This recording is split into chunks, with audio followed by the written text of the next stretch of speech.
comprends pas, mon corps veut me dire quelque chose, mais je comprends pas. Et là, il m'explique. Il me dit, pendant que votre hémorragie, il faut que vous sachiez que votre cœur s'est arrêté sur la table, donc vous êtes morte. L'endométriose a longtemps été ignorée et la douleur de nos mères, de nos sœurs, de nos amis négligée ou minimisée. Encore aujourd'hui, des femmes peuvent attendre des années avant de comprendre que les divers symptômes qu'elles supportent relèvent d'une maladie.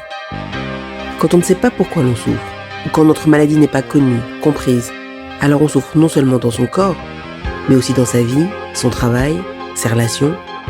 Avec ce podcast, nous avons voulu mettre en valeur des parcours inspirants de patientes ayant de l'endométriose ou des douleurs pelviennes très intenses. Vous découvrirez les histoires de femmes puissantes, fragiles, drôles, émouvantes, intéressantes et par-dessus tout, vivantes. Bonjour Zabaldou. Bonjour. Merci d'être là. Et merci à toi de m'avoir invitée. Est-ce que... Alors, tu as 44 ans. Ouais. Tu vis dans les Landes. Oui. Est-ce que tu peux me raconter un peu, déjà si tu viens de là, et quel genre de petite fille t'étais ? Alors, moi, je suis née en 81, donc à Bordeaux. J'ai vécu toute mon enfance dans le Médoc. Je suis une petite fille plutôt timide, je dirais. Sérieuse, qui bosse dur, parce qu'avec plein de difficultés d'apprentissage. C'est-à-dire, comme on dit, les 10, on dirait aujourd'hui ? Ouais, on pourrait dire ça. Et Okay. puis, 44 ans après, on m'a trouvé une pathologie qui s'appelle le syndrome d'Ehlers-Danlos. C'est une Jamais entendu inflammation parler. du tissu conjonctif et ça touche aussi parfois le cerveau avec difficulté d'apprentissage. Mais ça, je l'ai su que 44 ans après. Et quand t'es petite, comment dire, autour de toi, on approche ça avec bienveillance ou on se dit on s'agace parce qu'elle n'arrive pas à lire comme les autres On s'agace parce que elle respecte pas les règles, elle rentre pas dans le moule.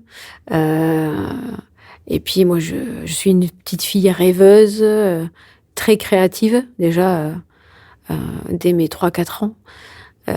Donc je peux inventer plein de petits scénarios dans la cour de récréation avec mes camarades. Et puis petit à petit, je grandis, j'apprends à écrire, à lire. Et puis la lecture, c'est compliqué. L'apprentissage des mots, c'est compliqué. Puis on n'avait pas cette bienveillance qu'on pourrait avoir maintenant à l'école. Il y avait de la violence quand même. C'est pas à l'époque de nos parents où on avait la règle sur les doigts, mais c'est les petits cheveux derrière la tête qui étaient tirés pour dire tu lis pas correctement ou le L, la boucle elle est pas assez bien faite, tu la refais. Mais c'était l'éducation d'avant. Voilà. Et tes parents ? Mes parents, donc j'ai un père pâtissier chocolatier, pendant mon enfance qui a été longtemps au chômage, ça a été compliqué. Et ma mère qui travaillait en tant que dactylocodeuse aux impôts à Bordeaux, donc qui tapait les feuilles d'impôts avant que le numérique fasse son entrée, j'ai envie de dire. Et donc voilà, mes parents présents, pas présents, à certains moments de vie. Et puis on parlait pas de maladie à l'époque. Voilà, on parlait pas de syndrome, on parlait pas de. C'était un peu. Non, elle est comme ça. Point. T'as des frères et sœurs ? Oui, j'ai 3 frères. Et alors ? Je suis l'aînée en plus. T'es l'aînée ? Donc, écoute, je suis avec mes frères joueuse. Voilà, joueuse et encore créative parce que avec un de mes frères, on avait une BD. On avait créé une BD tous les deux où on dessinait des super-héros, des histoires que mes grands-parents racontaient. Parce que j'avais un grand-père qui était très blagueur. Il pouvait pas faire une phrase sans raconter une blague toutes les 2 minutes. Et à la fin, je prenais mon petit calepin et je notais les blagues. Je me suis dit, au moins comme ça, je les oublierai pas. Et donc, c'était une forme d'exercice aussi ? Ouais, aussi. Voilà. Il y avait le sens comique du côté paternel de de la famille avec mon grand-père. Et c'était drôle. C'était drôle, on rigolait beaucoup. Et donc c'est un mélange quand même d'enfance heureuse, mais avec de la maltraitance à l'école, quoi. Ouais. Bon, après, il y avait la maltraitance aussi à la maison. Hein. Faut dire les choses clairement. Avec ma mère, qui était, si les psys pourraient dire aujourd'hui, un pervers narcissique, qui pense beaucoup à elle, qu'il fallait qu'elle soit en avant. Voilà, ça c'est ma mère. Donc, qui nous faisait apprendre les leçons l'hiver dans le garage, en pyjama. Et si tu savais pas ta leçon parfaitement bien, à la virgule près et au point même des fois, hop, tu retournais au garage pendant qu'elle était sur le canapé devant la cheminée à se chauffer. Ça, voilà. C'était de la maltraitance. Allez, maltraitance. Ah oui. Tu pouvais casser, je me rappelle, j'en parlais encore il y a pas longtemps, tu cassais un verre en débarrassant de la vaisselle, tu mangeais pas pendant 3 jours. Tu vois? Donc... Je réponds pas parce que je suis bouche bée et que je... en fait, à l'époque, c'est des choses que tu parles pas. Que tu crois que c'est normal. Et que tu apprends plus tard que, en fait, non, c'est pas normal, quoi. C'est malveillant et c'est maltraitant. Oui, moins qu'on puisse dire. Voilà. Et donc tu grandis dans ce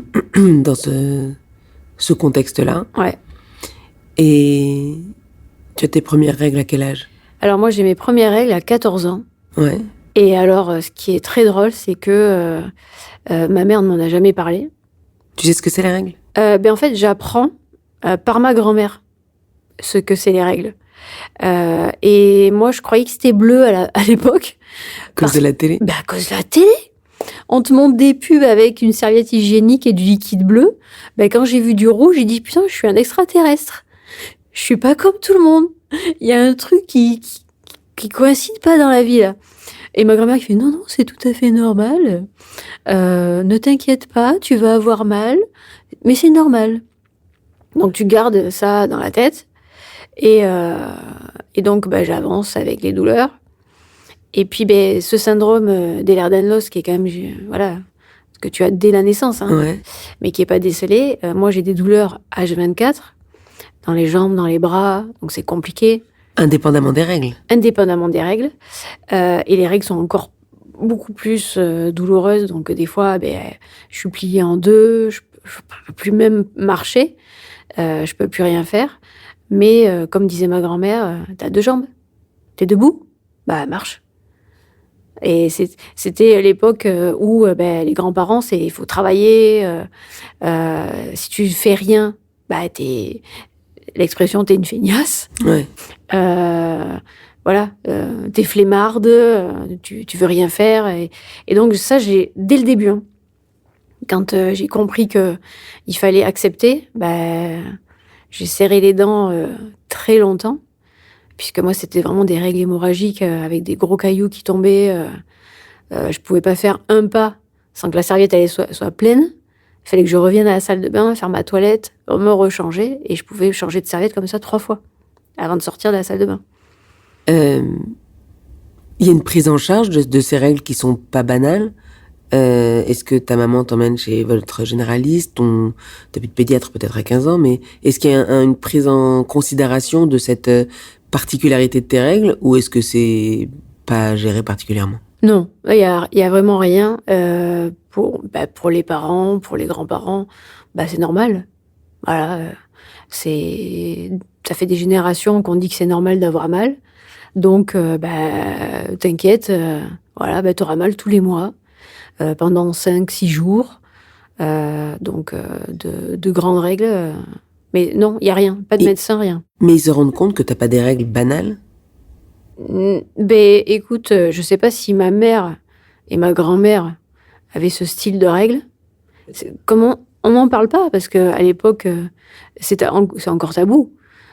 Tu parles pas de ça comme des rapports sexuels, t'en parles pas avec tes parents. Donc t'apprends à l'école, et encore à l'école, on parle de règles, on balaye le sujet quand même, hein. On parle plus de capote et de banane que de règles et d'utérus. et de ce que ça fait. Voilà, on parle de l'ovule qui meurt, puf, hop, règle, terminé. Sujet clos. Voilà, et on passe à autre chose. Est-ce que toi, dans ta tête, à ce moment-là, tu te dis, c'est pas comme mes copines, c'est pas normal, ou est-ce que tu te dis, c'est comme ça, c'est mes règles, et sans te poser plus de questions que ça? En fait, c'est même tabou entre copines. Même à l'époque, on n'en parle pas. On dit qu'on a nos règles, donc on va se changer dans les toilettes du collège, qui puisaient, je pense, n'ont toujours pas changé, c'est aussi dégueulasse qu'à l'époque. Et malheureusement, non, on n'en parle pas entre copines. On parle de tout et de rien, de ce qu'on rêve de faire, de notre futur, surtout quand on est au collège. Mais on parle pas de ce sujet-là. On parle même pas on parle des garçons, mais on parle même pas de faire quoi que ce soit avec un garçon. Donc le collège se passe comme ça? Collège avec harcèlement. D'accord.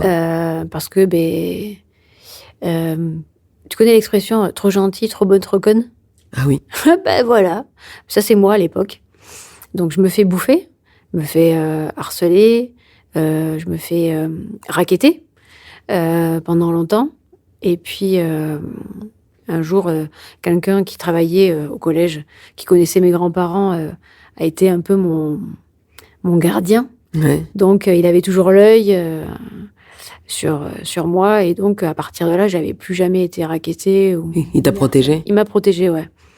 Donc c'était le gardien du collège à l'époque, c'est celui qui réparait tout, que t'appelais pour dire ouais, l'homme à tout faire. Ouais, voilà, l'homme à tout faire, t'as ça à faire, voilà. Il a tout fait. Il a tout fait. Il surveillait même dans la cour de récré. Donc un homme bienveillant que j'oublierai jamais. Ouais. Et puis voilà. Puis après, tu passes à une étape. Donc tu pars pour faire des diplômes. Ouais. Ça fait rire souvent quand je dis cette phrase, mais conseillère d'orientation, donc qui te fait venir dans ton bureau, dans son bureau, et qui te dit qu'est-ce que tu veux faire quand tu seras grande? Ouais. Bon, j'ai 14 ans, gars, donc je suis déjà grande, même si je grandis plus. Et je dis je vais être prof de dessin. Je veux faire du dessin. Ah non, tu peux pas, t'es mauvaise en maths. Je vois pas le rapport. Ouais. Et là, il me dit, écoute, tu devrais faire de la topographie. Tu mesures des routes. Et donc, au début, j'étais mais c'est quoi la topo? Enfin, je comprends pas. Il me dit, tu vas voir, c'est génial, c'est du dessin. Il y a beaucoup de dessins. Et donc, je postule dans un lycée de bâtiment à Blanquefort, lycée BTP. Et moi, j'arrive, il y a 900 élèves, on est 15 filles. Ah oui, c'est sûr, c'est pas... Et j'ai dit, mais attends, on fait du dessin, mais pour mesurer des routes, faut faire des maths. Ouais. Donc c'est là où c'était incompréhensible. Bien sûr. Et donc j'arrive dans une classe où on est 3 filles et tout le reste de mecs pour faire topographe géomètre pendant 3 longues années, puisque j'ai redoublé suite à des problèmes familiaux avec ma mère justement, qui à l'époque avait demandé le divorce avec mon père. Et puis, ma mère, c'était, comme je te disais, le style qui m'annonce le divorce et qui me dit si tu pleures, je t'en fous une. Tu préfères aller chez ton père ou chez ta mère? Bon, le suspense, c'est vraiment... écoute, je vais peut-être rester ici. Je vais peut-être pas montrer mes émotions. Donc, ouais. Tu vois, montrer ses émotions aussi, faut pas. Ouais. Donc, dans la violence. Et puis, un jour, donc après 2 années d'études en topo, je décide de fuguer, de partir chez mon père.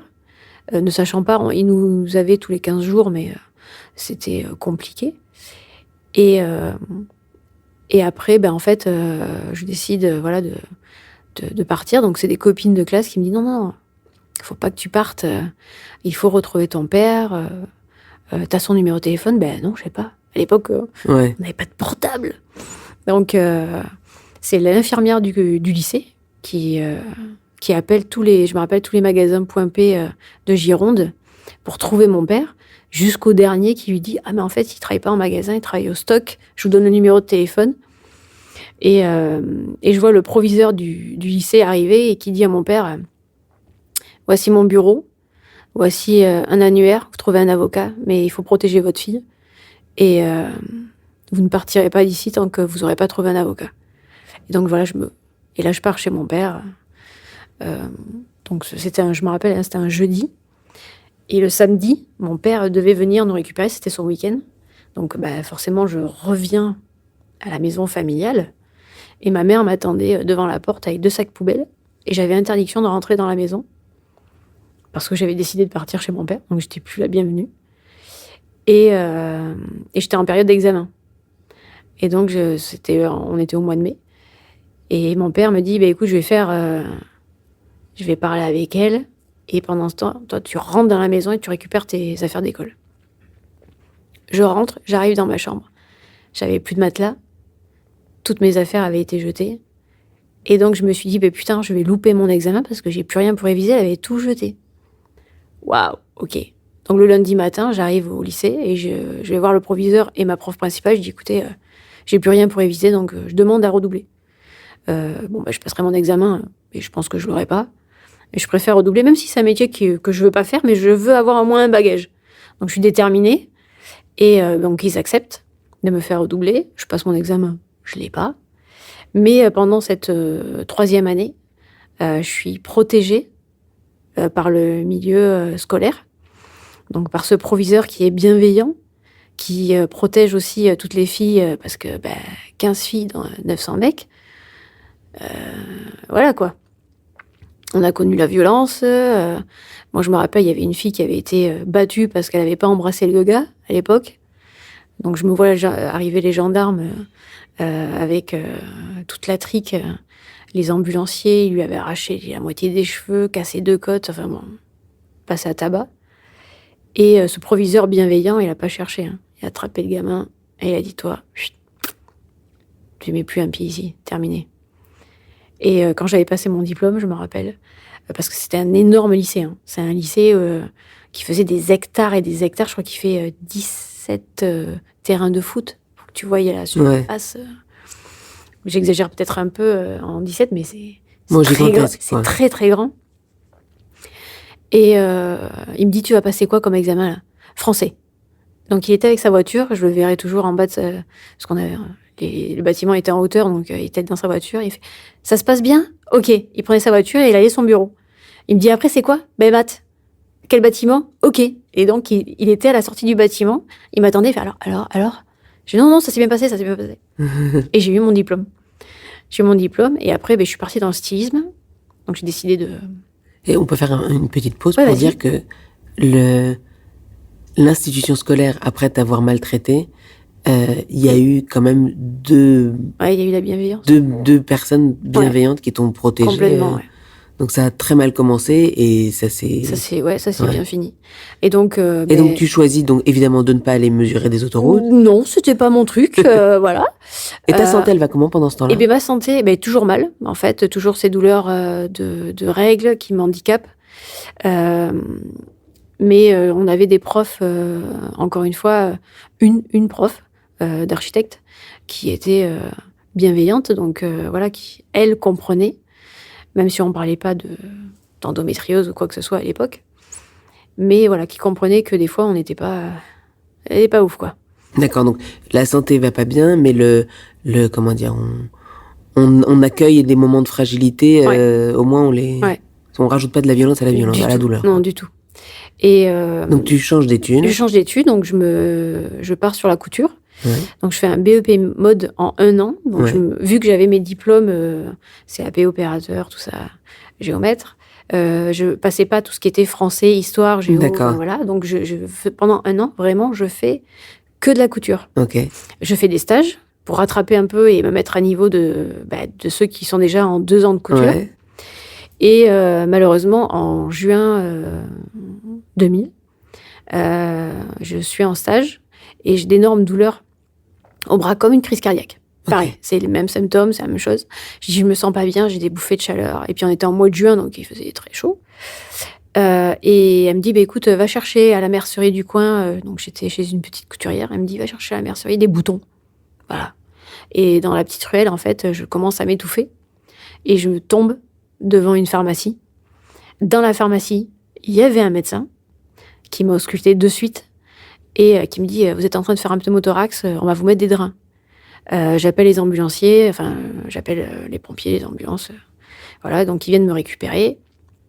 Je pars en catastrophe à la clinique du coin, dans le Médoc. Ils me font une radio de contrôle. Et là, en effet, pneumothorax, donc décollement de la plèvre. J'étais en train de m'étouffer.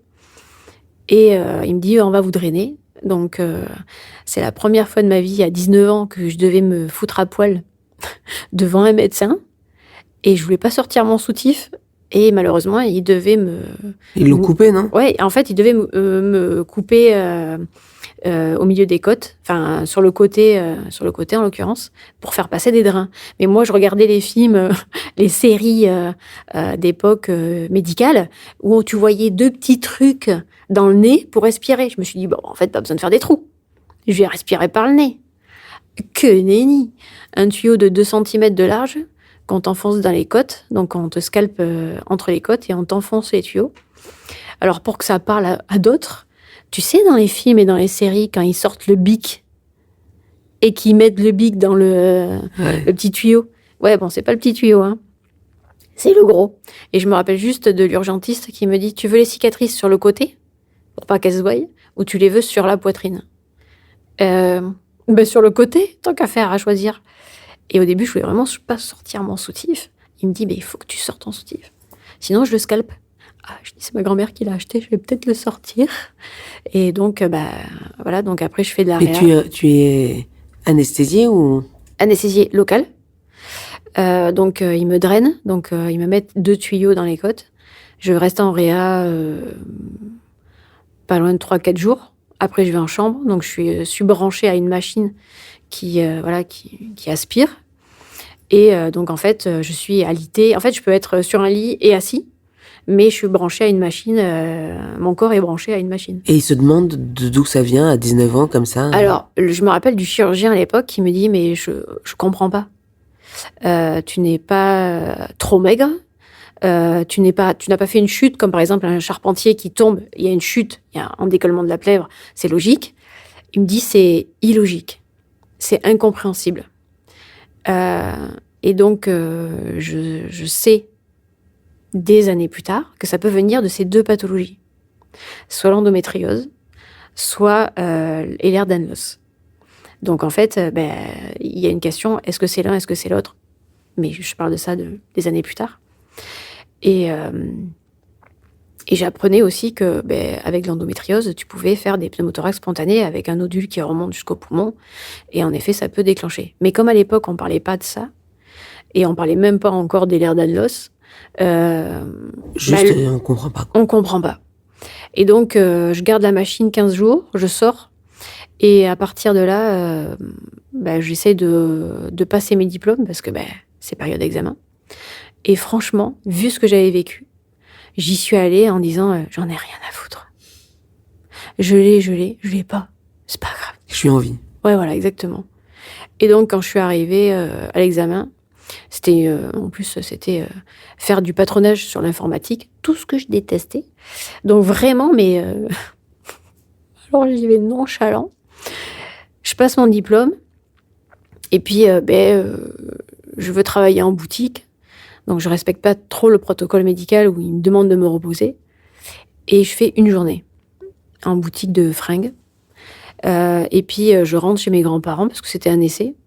Et chez mes grands-parents, je dis à ma grand-mère, je sais pas ce que j'ai. J'arrive pas trop à respirer. Ou elle a pas cherché. Ni une ni deux. On revient donc dans cette même clinique. Et là, c'est pas le même discours. Je repasse une radio de contrôle en urgence. Le poumon s'est redécollé. Ça a pas, en fait, le drainage n'a pas tenu. Donc là, il faut talquer, il faut opérer. Couper un morceau de poumon et donc talquer la plèvre et le poumon, c'est comme une colle. Donc voilà, une fois que c'est collé, c'est collé. Et en fait, à ce moment-là, le chirurgien, c'était pas le même. C'était un vieux. Et donc, il décide de me réouvrir sur les anciennes cicatrices, à vif, sans anesthésie. T'égorges un cochon, c'est pareil. Et là, je me mets à hurler à la mort tellement j'ai mal. Et le chirurgien qui me sort, mais mademoiselle, ça sert à rien de crier comme ça. 19 ans, pudique, Je lui ai quand même sorti, si je vous l'enfonce dans le cul, vous verrez ce que ça fait. Et donc, j'ai fait rire tous les internes qui étaient autour. Et la violence du geste, parce qu'il n'y avait pas d'urgence. Tu pouvais prendre 5 minutes, m'anesthésier localement et refaire ce qui avait été fait avant. Mais là, c'est comme si il me foutait un coup de couteau dans les côtes, quoi. Donc, violence. Donc là, je reste drainée 15 jours. Et ensuite, donc, l'autre chirurgien, le plus jeune, mon père, donc il m'explique, je reste en réa quelques jours. Il me fout sous morphine. Alors, à l'époque, je suis même plus maigre que maintenant. Donc, je fais à peine 45 kilos pour 1m56, donc je suis très mince. Et en fait, il me shoot tellement que je voyais tout au ralenti. Je dis, mais je comprends pas, qu'est-ce qui se passe? Elle me dit, t'as déjà fumé? Non. Elle me dit, maintenant, tu sais ce que ça fait. Je fumerai jamais de ma vie. Et à partir de là, donc, je garde la machine après l'opération, donc là, qui aspirait le mauvais sang après le post-opératoire. Et 3 à 4 jours avant qu'ils me les sortent, les tuyaux, j'ai dû bouger en dormant. Et en fait, un tuyau s'est arraché et le sang coulait dans mon lit. Et on était toujours 2 dans la chambre. Et j'avais une dame qui avait une 30aine d'années, et là, qui se met à hurler. Donc moi, gamine, 19 ans, je pleure. Je me dis, putain, je vais y repasser. Qu'est-ce qui va se passer? Et donc, le chirurgien qui partait en vacances, ils l'ont appelé en urgence, il est revenu, ils m'ont fait passer une radio de contrôle, et il me fait, en fait, c'est quoi? On va les sortir. Et donc, moi, je dis, mais non, vous avez dit dans 3 jours. Laissez-les-moi encore 3 jours. Non, c'est bon, on a vu à la radio, c'est bon, on va les sortir. Donc, tout un protocole médical pour les sortir, et après, tu restes. Et donc, je suis restée, je sais plus combien de jours après d'avoir enlevé. Et moi qui étais pudique au début, là, j'ai la radiologue qui vient juste avant que je sorte, donc il vient me récupérer dans la chambre. J'étais encore avec la perf. Il me dit, tiens, on va faire la radio de contrôle. Viens, je viens te chercher, on va marcher. Ça va te faire marcher, puisque je marchais plus. Puisque j'étais alitée, branchée, et donc je perdais cette force musculaire dans les jambes. Et à un moment donné, il se penche, il me regarde et il fait, tu sens pas un courant d'air? Parce que moi, j'étais avec la blouse de l'hôpital, sans culotte, le cul à l'air dans les couloirs. Magnifique. Et là, j'ai regardé, je fais, j'en ai vraiment plus rien à foutre. Tout le monde a vu mon cul en un mois. Qu'est-ce que tu veux que je te dise? Alors là, un de plus ou un de moins, qu'est-ce que ça va me changer? Donc, il y a quand même plus d'un mois avant, même 2 mois, très pudique, pas à montrer un bout de sein. À la fin, je montrais tout mon corps, si tu veux, dans les couloirs de l'hôpital, de la clinique, mais sans gêne. Ouais. Vraiment, j'en ai rien à péter. Tous les infirmiers, les aides-soignants, tout ça, tous ceux qui m'ont fait la toilette. Quand t'as un homme qui te fait la toilette... Ouais, il faut... C'est... Waouh. Ouais. Ok, surtout quand t'as... J'avais pas encore perdu ma virginité. Ouais, t'es un bébé. Et pour moi, c'est encore un bébé. C'était... pour moi, c'était une violence dans le sens... je suis pas habituée. Ça aurait été une femme, ça m'aurait pas gênée. Ouais. Mais un homme qui te fait la toilette... à la limite, qui te torche les fesses parce que, c'est son métier, hein, je vais te dire. Ouais. Voilà, parce que tu peux pas le faire. Voilà, quoi. Puis en sortant, je faisais 37 kilos. Ouais. Bon, la bouffe n'a pas changé dans les hôpitaux. C'est toujours aussi dégueulasse.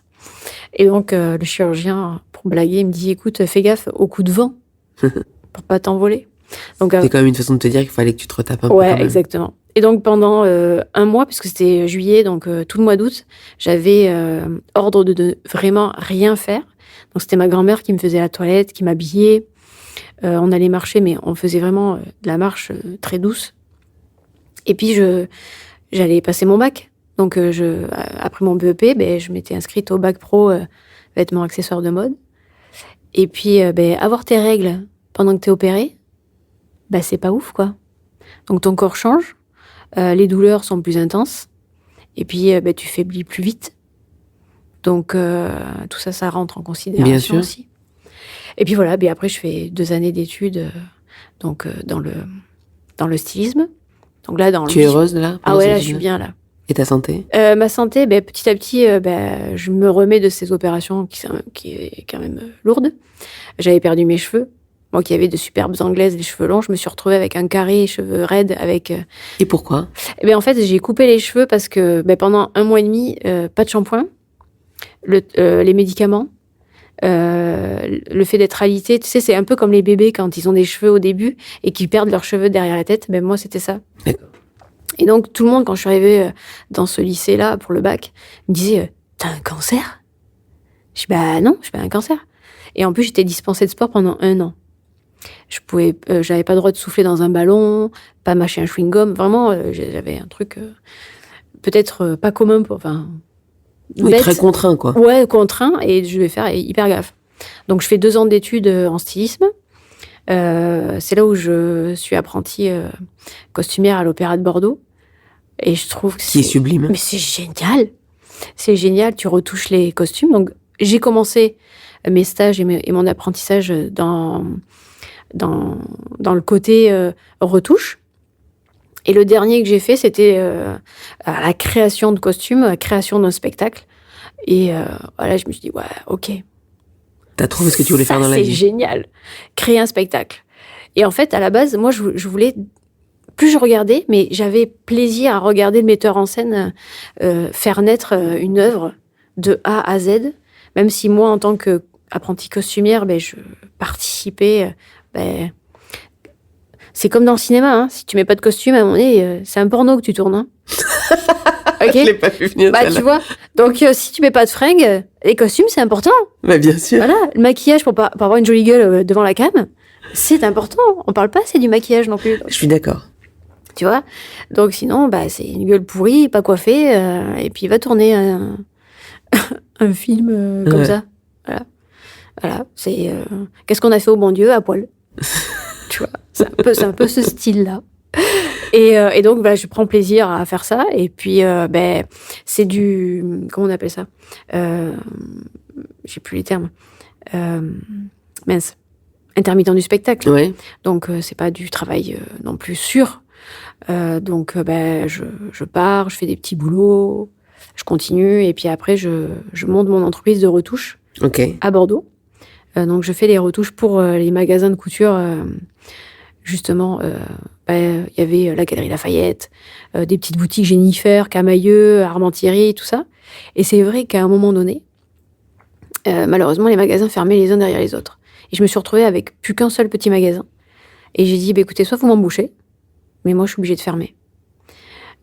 Donc, je reviens dans la restauration. Entre-temps, je tombe enceinte. Donc, j'ai ma fille. Et pareil, j'ai fait un déni de grossesse. Donc, moi, on m'avait toujours dit, j'avais vu le gynéco de ma mère à l'époque quand j'étais jeune, qui m'avait dit, tu n'auras jamais d'enfant. Ah, tu m'avais pas dit ça. Ouais. Et alors, pourquoi? Je sais pas. C'est un vieux gynéco qui n'a pas peur. Tu crois qu'il a vu que tu avais de l'endométriose, il a pas voulu lui dire le nom et qu'il a dit, toi, ce sera galère? En gros, je me rappelle juste cette phrase, t'auras jamais d'enfant. Et en fait, il avait tort parce que je suis tombée enceinte une première fois, donc j'ai fait un IVG. Et le chirurgien, pareil, me disait, vous aurez pas d'enfant. Je dis, mais pourquoi ils arrêtent pas de me dire? Ouais, mais tu leur as pas demandé pourquoi? Non, en fait, à l'époque, ok. Je faisais avec et puis j'avais accepté. Ouais. Et quand je suis tombée enceinte, je l'ai raconté en plus l'histoire hier, donc c'est drôle. C'est une collègue j'étais en restauration et c'est une collègue qui me dit, t'es enceinte, t'arrêtes pas de bouffer. Ça change pas, je bouffe. Donc voilà. Et elle me dit, écoute, je vais à la pharmacie, je cherchais un test, tu vas faire. Donc c'était avant le service. Je me vois pisser sur le bâtonnet et faire OK. Qu'est-ce ça? Qu'est-ce qui se passe?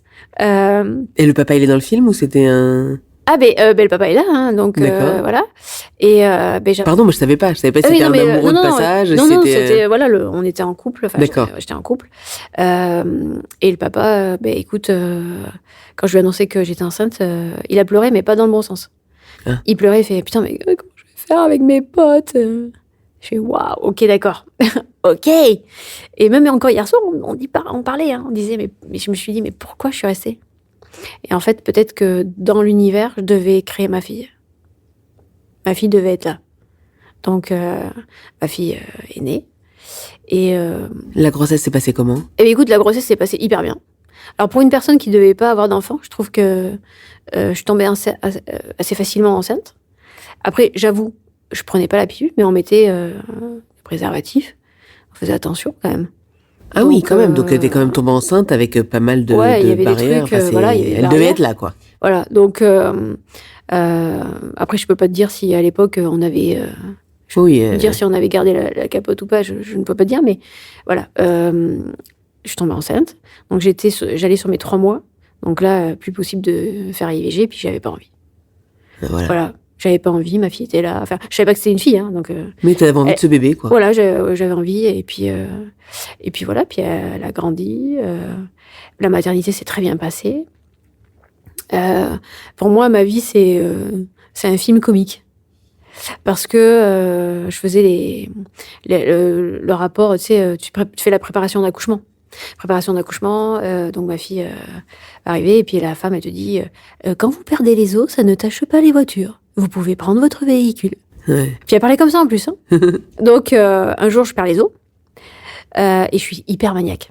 Je suis Madame Ménage. D'accord. Donc moi, tout est carré, tout est propre. Et donc, il faut que tu m'imagines, moi, perdant les os, avec le SAMU qui vient me chercher, puisque le père de ma fille avec une moto. Et donc, je ne monte pas en moto pour aller jusqu'à la maternité. On ne fait pas ça. Et donc, moi, avec ma serpillière, dans l'ascenseur, dans le couloir, qui essuyait qui nettoie derrière toi. Qui nettoie. Et j'ai laissé ma serpillière devant la porte d'entrée de mon immeuble. Petit immeuble, hein, c'était 2 étages. Et j'étais là, ok, d'accord. T'es vraiment tarée, fille. Et donc, on arrive à la maternité. Je me rappelle, je tombe sur la sage-femme qui me faisait la préparation à l'accouchement et qui m'engueule comme la poissonnière dans Astérix. Et je lui dis, écoutez, mon conjoint a une moto et je me voyais pas faire moto liquide qui tombe. Bah oui, bien sûr. Voilà. Et puis, ma fille naît 12 heures après. Et puis, ben voilà, après la maternité, ça s'est bien passé. On se sépare avec le père de ma fille, parce qu'il y avait de la violence aussi. Donc, moi, je l'ai quitté le jour où il a sorti le couteau. Ah oui, c'est un bon moment pour... Voilà, c'était le moment de partir. Donc, voilà, c'est un moment de vie voilà, compliqué. Et puis, je redémarre à zéro. Donc, je prends un appart. Donc, j'ai pas les moyens de me payer un lit. Donc, en fait, c'est ma fille qui a un lit. Et moi, j'ai une couverture qui me sert de lit pendant 6 mois par terre au sol dans mon salon. Donc, il n'y a pas de canapé, il n'y a rien. Il y a une couverture qui me sert de lit. Ma fille a à manger, elle a ce qu'il faut. Voilà, c'est la priorité. Puis après, je rencontre mon mari actuel. Et comment va ta santé à ce moment-là? Ma santé, elle est... je suis très fatiguée, mais je fais avec. Et j'en parle pas. J'ai toujours des douleurs intenses. Dans les membres? Ouais, partout. Et j'en parle toujours pas. C'est vraiment... j'en parle, mais à personne. Même pas au médecin, à rien. Parce que tu te dis, ils pourront rien faire pour moi, ou parce que ça te traverse pas l'esprit? Parce que ça me traverse pas l'esprit. Parce que pour moi, c'était normal. C'était comme ça. Voilà, on vit avec. Et donc, vas-y. Non, je veux dire, à quel moment ça change? À quel moment À quel moment ça change? En fait, je passe par un moment difficile parce que je me mets en métier VRP. Donc, mon mari me demande en mariage, donc voilà, on se marie. Et je tombe sur un patron pervers narcissique. Donc, qui me dit « Ah, tu t'es mariée? Ah, tiens, je te mute à Toulouse. » Donc, il me mute. Donc, mon mari demande sa mutation. Il travaille dans une enseigne boulanger. Et donc, à partir de là, on fait notre vie à Toulouse. Je tombe enceinte. Donc, bébé désiré. Et malheureusement, je le perds au bout d'1 mois. Donc, j'aime pas ce terme de fausse couche, donc je préfère dire que je l'ai perdu. Et je me rappelle l'avoir récupéré, ce petit truc qui ressemblait pas à grand-chose, dans les toilettes, puisqu'il est tombé dans les toilettes. Je me suis dit, je vais pas tirer à la chasse. Je l'ai récupéré, je l'ai mis dans un bocal. Et j'ai dit à mon mari, tu m'emmènes aux urgences à Toulouse. Et la femme, elle me dit, vous êtes arrivé, vous venez pourquoi? Et là, je pose le bocal sur la table. Et je dis, voilà pourquoi je viens. Venez, on va vous ausculter. On va vérifier que tout, voilà, qu'il n'y a rien et tout. Donc, il m'ausculte, il n'y a rien. Et quelques jours après, j'ai quelques douleurs. En fait, le corps n'a pas réagi de suite. Et le corps a réagi avec de fortes douleurs après, vraiment comme cette sensation de j'ai perdu quelque chose. Et donc je vais aux urgences, donc je vais pas travailler, donc je vais aux urgences. Je reste une journée off et je reviens travailler. Et en fait, j'envoie mon arrêt maladie par fax et je me trompe d'arrêt maladie. J'envoie le document qui signale que j'ai fait une fausse couche à l'administration de l'entreprise. Le lendemain, il y a mon patron qui débarque, donc qui habitait à Agen à l'époque. Donc à Agen-Toulouse, il y a quand même 1h30 de route. Et qui arrive comme ça, il me dit « Bon alors, c'est quand que tu décides de faire un bébé avec ton mari ?» Et là, je dis « Mais je sais que vous êtes au courant, hein, parce que j'ai envoyé la mauvaise feuille. » Donc, il me dit « De toute façon, si tu l'as perdu, c'est ta faute. » Et donc là, je rentre dans un moment très compliqué. Mon corps réagit. En fait, quand on dit que le corps parle, il parle. Et donc, je commence à faire des paralysies faciales. Donc, en fait, je conduis sur l'autoroute et mes yeux se ferment. Pff, ça fait peur. Ça fait vraiment peur. Donc, je vais voir un neurologue en catastrophe et il me dit, c'est le stress. Donc, on mettait tout sur le coup du stress. Mais en fait, à un moment donné, il était tellement sur mon dos, mon patron, qu'il me poussait loin. Il me disait, je vais te retirer la garde de ta fille. Quand je devais faire un débriefing, il fallait que je sois dans le bureau, pas chez moi. Je pouvais pas faire ça par téléphone. Non, il fallait que je sois ailleurs, qu'il n'y ait pas quelqu'un avec moi pour qu'il ait cette emprise. Et j'en ai pris conscience après. Je suis allée voir un psy, parce que la santé mentale, c'est important. Puisqu'entre-temps, j'avais fait même une tentative de suicide. J'ai pris le couteau là où je travaillais et j'ai voulu me trancher les veines. Dans mon malheur, j'ai envie de te dire, j'ai pas pris le bon couteau et coupé pas. Donc ça faisait des marques rouges sur mon bras et c'est mon mari qui les a vues. Et c'est ma responsable à l'époque qui m'a dit, écoute, ça s'appelle du harcèlement. Il faut que tu ailles voir une psy. Donc là, je vais voir une psy. Je lui parle. Elle me dit, s'il vous appelle en sortant du cabinet, vous ne décrochez pas. J'avais l'impression qu'il y avait une caméra dans les rues parce que je suis sortie de la psy. Il était en train de m'appeler, donc je n'ai pas décroché. Je vais chercher ma fille à l'école et je sens mon corps qui lâche. Donc je ne peux plus ouvrir la bouche. Je sens que mon corps est en train de se paralyser. Je prends ma fille, qui était en école primaire. Je dis, on va chez le médecin qui était pas très loin. Et j'arrive à la secrétaire et je dis, j'ai un problème. Je peux plus parler. Et là, elle va voir le médecin qui est en cabinet. Le médecin, de suite, il finissait avec sa patiente. Il m'installe sur la table d'auscultation. Et là, en un claquement de doigts, je deviens un bâton. Tout le corps raide.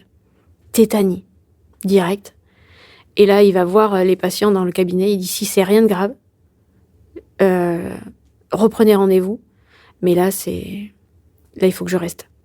Et donc, il me met un décontractant musculaire comme il peut entre les dents pour que je l'avale, que je n'arrivais pas à avaler. Et je suis restée en bout de bois, comme ça, pendant presque 48 heures. Donc, quand le corps a commencé à lâcher, j'avais ces fortes courbatures que tu as après un gros épreuve sportif.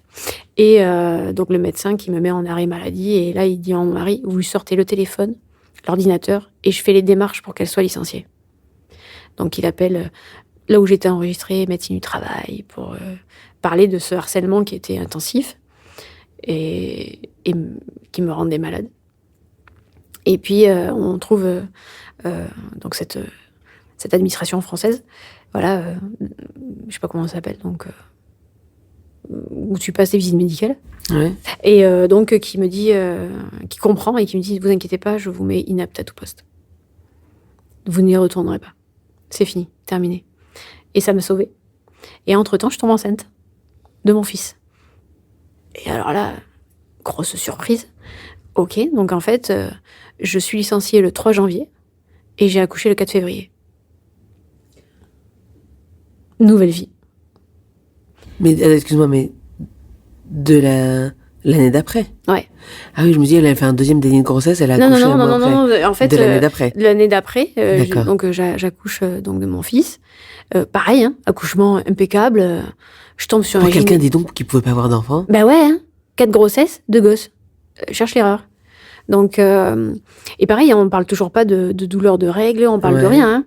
Donc, mais tu n'en parles pas non plus. Ben non, c'est vrai, j'en parle pas. Et accouchement qui se passe impeccablement bien. Et puis, écoute, deuxième enfant, tout se passe bien. J'avais repris la couture grâce à la psy. Puisqu'elle m'a dit, qu'est-ce que vous aimez faire? Coudre. Elle a été chercher sa machine à coudre de chez elle. Elle me dit, voilà ma machine, je te la prête. Jusqu'à que tu puisses t'en acheter une. Fais ce que tu as envie de faire. Et donc, je crée mon premier défilé pour une association. Donc, en fait, grâce à ma meilleure amie, donc Aurélie, elle invite tous ses copains, ses copines, ses amis et tout. Elle dit, ma meilleure amie veut faire un défilé, elle a besoin de modèles. Donc, ils viennent tous, ils acceptent. Et donc, on fait un défilé, ça se passe super bien. On fait le défilé à l'UBB, à l'Union Bègles-Bordeaux, au stade, dans la salle de réception. Et on récolte 850 € pour les blouses roses. Ouais. Puisque moi, je les avais connus par le biais de l'hôpital. Et je voulais toujours remercier. Je savais pas comment on faisait, donc j'ai dit, on va faire un défilé et on va donner les dons, comme ça. Et puis, pendant l'événement, j'avais Delphine du meilleur pâtissier, la première candidate qui avait gagné, qui avait défilé pour moi, qui avait fait les macarons et tout. Et elle me dit, j'ai une copine qui peut te faire les gâteaux, si tu veux, pour l'événement. Ok. Et donc, je rencontre Johanna, pâtissière, cake designeuse, et qui me dit, écoute, j'aimerais bien, je sais que tu fais de la couture, puisque, au défilé, j'aimerais avoir un tablier qui sort de l'ordinaire. Est-ce que tu pourrais me créer ça? Donc, j'essaye de voir ce qui existe, de pas reproduire, d'inventer. Donc, je travaille des mois sur un patronage, et je sors le tablier, je lui envoie. Elle met la photo sur les réseaux, et là, ça a fait boum. J'avais des commandes. Alors, les fringues, ça marchait pas, mais alors les tabliers, explosion totale. Et là, je tombe sur Roxane, donc de l'atelier de Roxane, candidate du meilleur pâtissier, je crois que c'est la 6e ou la 7e saison, et qui me dit, écoute, j'ai une petite chaîne YouTube, est-ce que tu accepterais de me faire les tabliers? Et comme ça fait c'était les premiers partenariats, tu vois. Bien sûr. Et donc, ça marche. À l'époque, je me rappelle, elle avait 20 000 abonnés. Aujourd'hui, Roxane, elle doit avoir 3 ou 4 millions d'abonnés. Tu vois, donc... on collabore ensemble pendant longtemps, 3-4 ans peut-être. Je crée sa ligne de tablier, sa première ligne de tablier, donc l'atelier de Roxane, avec sa fille, qui était petite à l'époque. Et puis, après, elle part d'un côté, moi je pars de l'autre. Et puis, je partais aussi, parce que j'avais rencontré un cake designer, le meilleur du monde, en Angleterre, où j'avais accompagné les copines, qui étaient pâtissières, et qui me dit, putain, viens à New York. Franchement, je suis sûre que tes tabliers, ils vont faire carton. Donc, alors, la famille de mon père est américain. D'accord. Je parle pas anglais. Donc, je viens avec Google Traduction, merci le téléphone, mes flyers, mes tabliers, et me voilà arrivée à New York. Donc, j'arrive, sans parler un mot anglais, avec le truc scolaire, et j'arrive à New York et je vois que le salon, c'est de la merde, parce que il y a pas grand monde, et que je me dis, mais qu'est-ce que je suis venue foutre ici? Et en fait, à ce moment-là, il y avait un chef qui était là, qui crée des colorants alimentaires, des éléments de moulage et tout pour les cake designers, les pâtissiers, les chocolatiers, et qui me regarde, il me fait, ouh, so cute, ça j'ai compris. Et il me dit, mais qu'est-ce que tu viens faire là? Donc, imagine la scène, donc côte à côte, lui avec son téléphone Google Traduction anglais-français, moi français-anglais, et on se regardait les téléphones, puis on rigolait aux blagues, mais avec un décalage. Et je lui dis, écoute, moi je veux lancer ma marque aux États-Unis, je veux voir si ça marche. Il me dit, tu sais quoi, j'ai envie de t'aider. Il me dit, dans 4 mois, je vais dans un salon en Floride, à Orlando. Donc il me dit, me regarde, il me fait beaucoup plus de monde qu'ici, 40 000 personnes jour. Donc c'est gigantesque, un des plus gros salons de cake design, même je dirais au monde. Et il me dit, écoute, tu viens, tu seras sur mon stand, on met les tabliers, puis on voit si ça marche. Donc je rentre en France, je vois mon mari, je fais, alors je sais pas si c'est un serial killer le mec, je le connais pas, mais écoute, on y va. Donc je fais des tabliers, je garnis mes valises, on arrive sur place, il vient me chercher à l'aéroport, on va au resto, et à chaque fois que je voulais sortir ma carte bleue, il me disait, non. Ok, il avait loué des appartes pour ses employés, et il y avait une chef qui était là, la chef Charity. Et la chef Charity, c'est une pâtissière qui fait l'émission C'est du gâteau sur Netflix.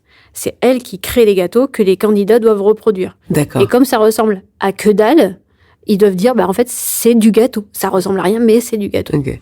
D'où l'intérêt de ça. Donc, je discute beaucoup avec elle. Je dors dans ma chambre. Enfin, beaucoup Google Traduction, n'oublie pas. Et on Vos arrive... téléphones discutent ensemble. Ah, voilà. Écoute, et on arrive sur le stand. On installe les tabliers. Un homme qui met un tablier. Alors, le tablier, c'est Retro Girly, c'est un peu Desperate Housewives. Ok. Donc, le mec, il met le tablier, il traverse tout le salon et il fait, venez voir, il y a une petite Frenchie et tout qui vient et tout, qui fait les tabliers. Première journée, j'ai tout vendu. J'ai fait OK. Et alors, ce qui est à différence de la France, c'est que moi, ici, on me disait 69 €, c'est cher. Ouais. OK. Ouais, là-bas, 69 $. Ah, c'est pas cher. Donc, je suis montée à 99. Normal. 99, ah, c'est pas cher pour du Made in France. Oh, je vais m'arrêter à 99 $, je vais pas monter plus quand même. Et donc, écoute, carton. Donc, je prends des commandes. Et puis après, il me dit, donc 4 jours de salon quand même. Ouais. Il me dit, mais tu vas faire quoi après? Et je dis, je vais faire 3 jours à Vegas. Je me fais plaisir, je vais à Vegas. Et puis, c'est une ville qui m'avait toujours attirée par sa folie et sa créativité. Et j'y vais. Et il me dit, tu sais quoi, je connais des chocolatiers là-bas. Tu sais quoi, je vais les appeler pour leur dire que tu vas venir. Il me dit, peut-être que tu pourras travailler avec eux. Et donc, me voilà partie à Vegas. Puis, à un moment donné, je lui dis, mais comment je peux vous remercier pour tout ce que vous faites? Parce qu'à chaque fois que je veux vous remercier, moi, il refuse. Et il m'a dit une phrase qui m'est restée et qui restera toujours. Réussi, ça sera ma plus belle réussite. Ok. Je vais garder ça et je vais la ramener en France. Et à partir de là, donc je vais à Vegas, je rencontre Vincent Pilon, donc chef chocolatier au Cosmopolitan, un très grand hôtel, et qui me fait, on lit d'amitié, enfin vraiment coup de cœur. Et donc chef français qui s'est expatrié, qui a un parcours atypique et qui devient chocolatier et qui se fait plaisir aux États-Unis. Donc il me dit, écoute, peut-être reviens, crée un tablier pour le Cosmopolitan. Donc je cherche des tissus qui pourraient collaborer avec le style du Cosmopolitan. Et je me dis, attends, tu sais quoi? On va partir 1 mois et demi. Et puis on va faire du porte-à-porte en Google Traduction. Et me voilà repartie aux États-Unis pour 1 mois et demi à travers les États-Unis. Donc j'avais positionné déjà des rendez-vous et au Canada. Et donc je rencontre un nombre incalculable de chefs français, américains, des expatriés, dont un, Bruno, que je vais voir dans quelques jours, justement au Canada, qui est Bruno Feldelsen. Excuse-moi Bruno si je s'écorche ton nom. Qui est chef pâtissier, cuisinier, et qui est juge dans l'émission Le Meilleur Pâtissier version canadienne. Et avec qui, normalement, je devais collaborer dans son hôtel, puisqu'il créait un hôtel. Donc, je devais créer une ligne de tablier. Malheureusement, entre-temps, ce qui est arrivé, le Covid. Voilà. Et entre-temps, moi, mon corps poussait vraiment... se dégrade. Donc, plus de douleur, plus pouvoir marcher. Et en fait, je calculais mes douleurs et j'avais à peu près une 22, 23 jours de douleur par mois. Et t'en parles à quelqu'un, ça, au bout d'un moment? J'en parle au médecin. Et je voyais qu'on parlait d'endométriose. Donc je me dis, ok, je vais en parler. Et mon médecin, c'était une femme. Et je lui dis, écoute, quand je mange un sandwich, je comprends pas, j'ai le ventre qui gonfle. Ce qui m'arrivait jamais. Et puis là, je me sens plus fatiguée. Vraiment, je ne peux plus rien faire. Et je me sens avec une pesanteur en bas. Je comprends pas ce qui se passe. Et elle me dit, non, c'est pas l'endométriose, c'est pas ça. Ok. Puis un jour, mon mari tombe malade. Elle a été en vacances et on décide d'aller voir un autre médecin qui avait une très bonne réputation. Et je lui glisse, pendant qu'il auscultait mon mari qui avait la grippe, je lui glisse ce que j'ai et je lui dis, qu'est-ce que vous en pensez? Il me dit, oui, je pense que c'est l'endométriose. Donc on va faire une échographie et après on fera une IRM. Tu n'avais jamais fait d'échographie pelvienne? Et tu as quel âge à ce moment-là? J'ai 39 ans. Et c'est ta première échographie pelvienne? C'est ma première. Alors, j'ai fait des échographies quand j'étais enceinte. Hein. Bien sûr. Mais pas dans un cadre médical. Donc là, à partir de là, vraiment, on pousse les recherches. Et en effet, je fais une IRM à Bayonne. Et le mec il me tend le document. Il me dit, oui, c'est ça. C'est quoi alors? C'est ça. C'est quoi? C'est l'endométriose? Oui, c'est ça. Et donc, je fais quoi? Vous vous démerdez, vous allez voir votre médecin. Ok, violence. Donc après, qu'est-ce que tu fais? Tu fais un truc qu'il faut pas faire. Tu vas sur Internet, tu tapes endométriose et tu lis des trucs. Et tu te dis, tu peux pas avoir d'enfants? Non, j'en ai 4. Enfin, j'en ai eu. Oui, bien sûr. Je suis tombée enceinte 4 fois, là, les gars. J'ai 2 enfants, mais ok. Et après, les douleurs, tout ça, ça a coïncidé. Ok. Donc, je vais voir mon médecin. Il me dit, écoute, je t'envoie à Tivoli. Donc, voici l'adresse mail.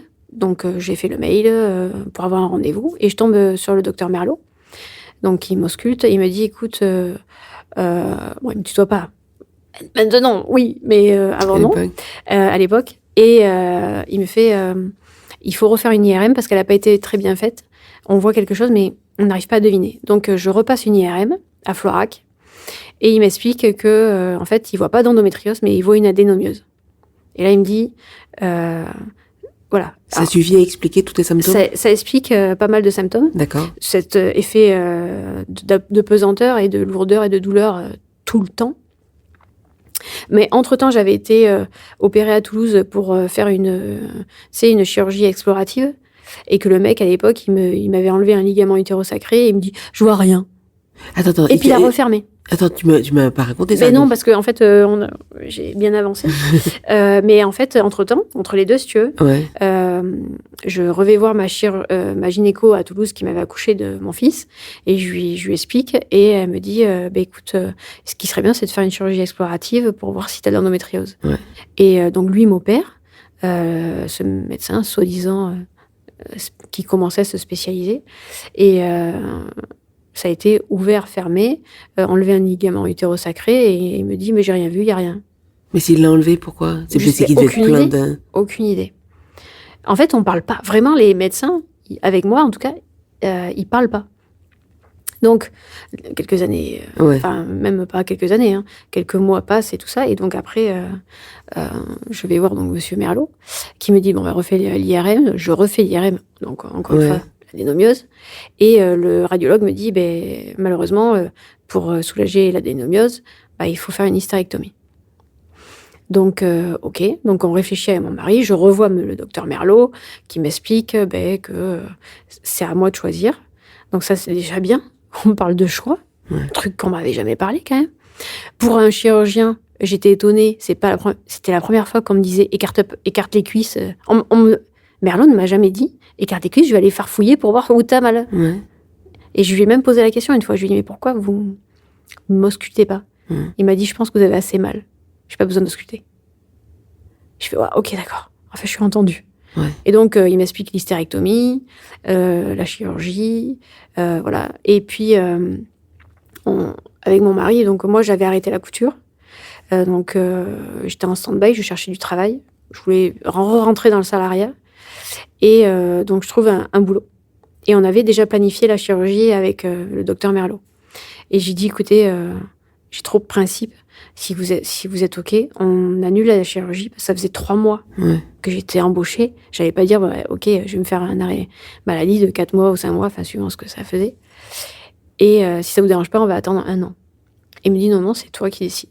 OK. Donc, je travaille. Et en fait, en travaillant, je faisais un travail quand même assez sportif. Donc, j'avais moins de douleurs. Mais il y avait quand même des douleurs qui quand même étaient restées là, fortes. Et c'était quand même assez intensif. Et ce que je n'ai pas parlé, tu vois, je viens de tilter, c'est que avant mon mariage, en fait, j'ai fait une hémorragie interne. Donc là, c'est une sorte de flashback en arrière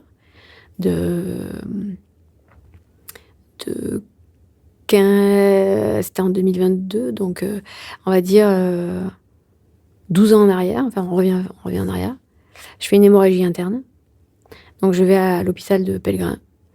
Donc, ils m'auscultent, ils essayent de me perfer, mais en fait, je suis en train de me vider. Donc, ils m'ont piqué 27 fois pour arriver à trouver une veine. Ils me font une auscultation et ils voient qu'il y a du liquide dans le ventre, mais ils savent pas si c'est de l'eau ou du sang. Et en fait, ils décident de m'envoyer à la maternité. Et le chirurgien, à l'époque, je crois qu'il devait être 2-3 heures du matin. Il dit, vous savez quoi? On sait pas ce que vous avez. On va opérer, on verra bien. Et toi, tu t'endors sur ça. Moi, je me rappelle juste avant de m'endormir en disant, je me marie dans 3 semaines. Point. Et je m'endors. Et en fait, on revient en 2017. Donc l'opération se passe. Je suis transfusée, hein, voilà. Et en 2017, je sens qu'il y a un truc qui va pas. Vraiment, il y a un truc qui cloche. Donc j'emmène mon dossier médical à mon médecin traitant à Toulouse et je lui dis, écoutez, là, il faut que vous me donniez une explication parce que je comprends pas ce qui se passe. Je comprends pas, mon corps veut me dire quelque chose, mais je comprends pas. Et là, il m'explique. Il me dit, pendant votre hémorragie, il faut que vous sachiez que votre cœur s'est arrêté sur la table, donc vous êtes morte. Et donc j'ai eu un coup. En fait, je suis devant vous. Enfin, vous me dites que je suis morte. Et il me dit oui, mais pendant l'opération, le temps de trouver la faille. Donc c'était sur une petite artère sur l'ovaire qui a éclaté. Est-ce un nodule ou autre? On ne sait pas. On ne saura jamais. Et en fait, j'étais en train de me vider, donc j'ai perdu un peu plus d'1,5 litre. Donc ils m'ont transfusé. Et en fait, vu que le cœur, lui, n'avait plus de gasoil, il s'est arrêté naturellement. Et en fait, il a fallu redémarrer le cœur et retransfuser et tout ça. Et réparer le problème. Et donc, je sais 5 ans plus tard que, en fait, même plus que 5 ans, que j'avais fait une hémorragie interne. Alors certes, j'avais fait une hémorragie interne, mais que j'étais morte sur une table d'opération. Je me rends pas compte si c'est un truc courant ou pas. Je pourrais pas te dire. Mais après... pareil, encore une fois, c'est maintenant le recul. Est-ce que c'est l'endométriose? Est-ce que c'est Ehlers-Danlos? Est-ce que c'est les deux? Une fois que tu as ton diagnostic, ouais. Et que tu sais que tu as l'option de te faire enlever l'utérus, ouais. Après cette année de travail où tu as encore des douleurs, tu décides de le faire? Ouais. 1 an après, je vois ma patronne et je lui dis, écoute, je vais me faire opérer. Elle me dit, ok, aucun problème, vas-y. Donc j'appelle le docteur Merlot, je lui dis, écoutez, on peut positionner une opération. Donc 2 mois après, l'opération était posée. Et me voilà partie à Bordeaux pour faire l'opération. Et là, j'ai une équipe bienveillante. Anesthésie, vraiment, c'est une équipe qui est à l'écoute et qui sait. Et donc là, il m'opère, je le vois le lendemain. Et il m'explique donc voilà que mon utérus était plein de cochonneries qui faisaient 120 grammes, alors que normalement il m'explique qu'un utérus c'est 50 grammes. Donc, d'accord. Voilà, plein de cochonneries. Qu'il avait vu quelques trucs d'endométriose qu'il a enlevé. Et puis donc je sors ce fameux lendemain. Donc je faisais Bordeaux-Bayonne, enfin dans les Landes, puisqu'on est proche, c'est pareil. Et sur la route, toutes les vibrations me faisaient atrocement mal. Et on appelle Tivoli en urgence et écoutez, ça va pas. Là, je suis au pic de douleur, je peux plus. Donc, docteur Merlot m'appelle sur mon téléphone. Il me dit, il vous reste combien de kilomètres? 45. Faites-les cool. Quand vous arrivez, vous prenez ça, ça, ça. Mais vous faites rien. Bon, j'ai envie de dire, je suis opérée, gars, je vais rien faire. Hein.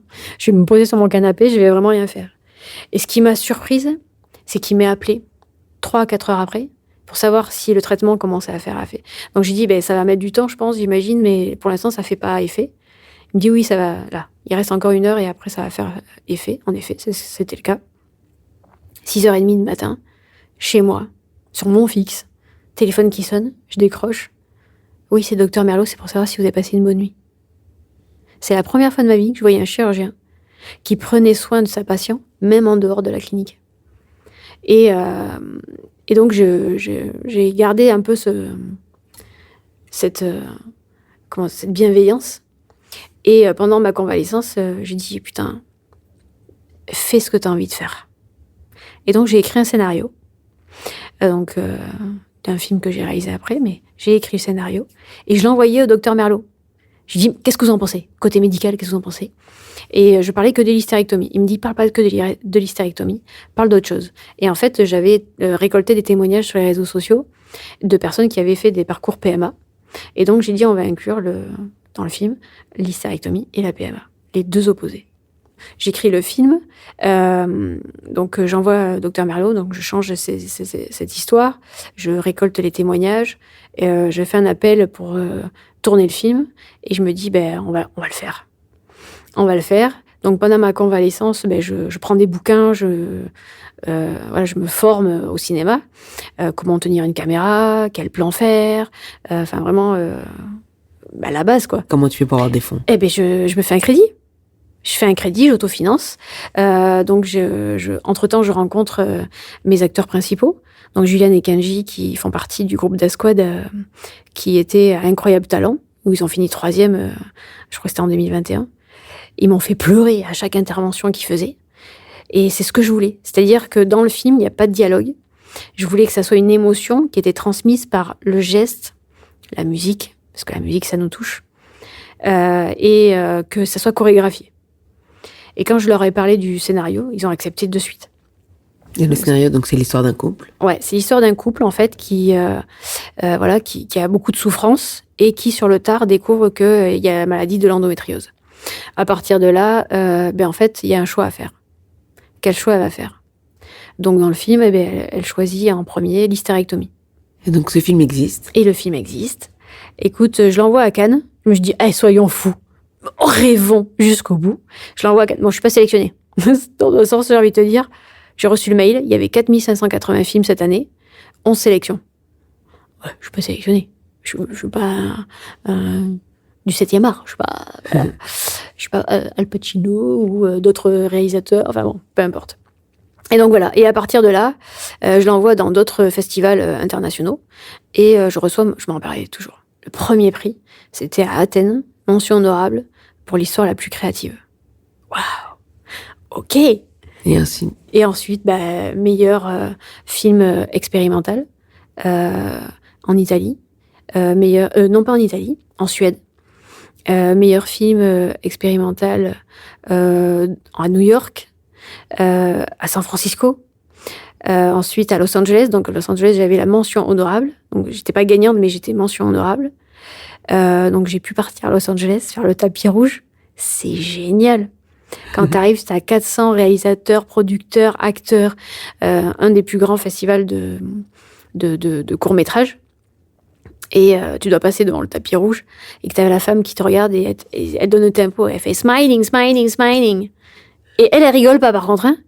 Et moi, j'étais là. Et cocotte, j'ai fait 14 000 kilomètres. Je te jure que les 6 mètres de tapis rouge, je vais les déguster. Et donc, on fait les photos, on boit le cocktail. Ce fameux cocktail où apparemment j'ai pas 21 ans. Je suis trop jeune pour boire de l'alcool. Donc ça, c'était très drôle. Et remise des prix. Donc, un moment que tu peux pas oublier, quoi. Avec mon mari, on est parti en Italie. Pareil, je savais qui était dans la salle. Je savais que j'avais très peu de chances d'être gagnante, tu vois, pour ce film. Et je savais, voilà, il y avait des gens beaucoup plus connus que moi. Et à un moment donné, c'était pour le prix de meilleure production, meilleure productrice. Et ils font The Winner is Zabel Dounaré. Putain, j'étais choquée. Merde, faut que j'aille sur scène et il faut que je parle anglais. Ah putain, mais je sais pas parler anglais, moi. Donc en fait, il dit, est-ce qu'elle est dans la salle? Oui, je suis là. Mais je viendrai chercher mon prix après. Parce que si je parle français, je savais qu'il y avait 3 réalisateurs français au fond. Il y a que eux qui vont comprendre. Nous, on comprendra, enfin les autres, ils vont rien comprendre. Et donc, ils m'ont remercié d'avoir créé ce film. Parce que, en plus, ce qui était drôle, il a gagné dans les festivals où la majorité, c'était des hommes. Le jury. C'est drôle. C'est drôle. Donc, vraiment, il a impacté et les hommes me remerciaient. Et il me dit, il faut faire quelque chose avec. Ok. Donc, je pars en Angleterre. C'était le dernier festival qu'on a fait. Et à la fin, donc, il n'y avait pas de gagnant. Et puis, on dit au revoir. Donc, j'étais un peu déçue. Je dis, ah merde, fais chier. Voilà. Mais j'avais passé un bon moment. Le directeur était adorable. Puis le directeur, il fait, ah, partez pas. C'est pas fini. Je sais pas, vous avez éteint la caméra. Et non, je vais vous expliquer. En fait, on a eu 3 coups de cœur. Et en fait, on a été tellement touchés par votre film qu'on a décidé de vous remettre la mention honorable. Et là, il me tend le prix en verre, gravé. Et j'étais la larme aux yeux. Je regardais mon mari, il fait, c'est pas grave, on va louper le paquebot. C'est pas grave. On s'en fout maintenant, j'ai gagné, on s'en tape. Et on prend les photos officielles, on discute et tout. Et je rencontre Richard Watkinson, un des créateurs des effets spéciaux de l'Histoire sans fin, qui me dit « Ton film m'a énormément touchée. » Et on parle pas assez d'endométriose en Angleterre. Et il me dit moi j'ai 4 petites filles, et je sais pas si un jour elles en auront, mais je sais pas ce qu'en Angleterre ils font. Et il me fait rencontrer Catherine Georgiou, donc une réalisatrice qui était sur place et qui venait de découvrir 10 jours avant le festival qu'elle venait diagnostiquée d'endométriose. Et elle me dit, mais ici, il n'y a rien. On est complètement perdu. Alors, c'est diagnostiqué rapide en Angleterre, mais il n'y a pas de suivi. Il n'y a pas, il faut faire la kiné, il faut faire machin et tout. Non, il n'y a rien.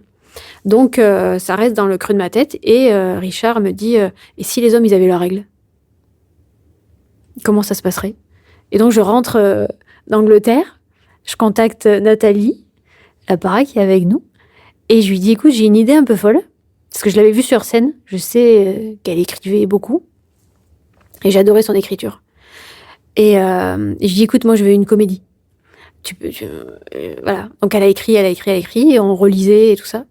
On a cherché nos acteurs, et donc, le film est né, donc, Un monde parallèle inversé, qui raconte l'histoire d'une femme qui décide, d'un claquement de doigts comme Thanos, de changer le monde, l'univers.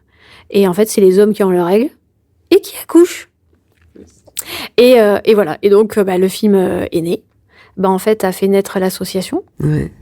Comment elle s'appelle? Elle, la vie, l'avenir. Et donc, l'asso est né. En fait, l'asso est né grâce au film. De ça.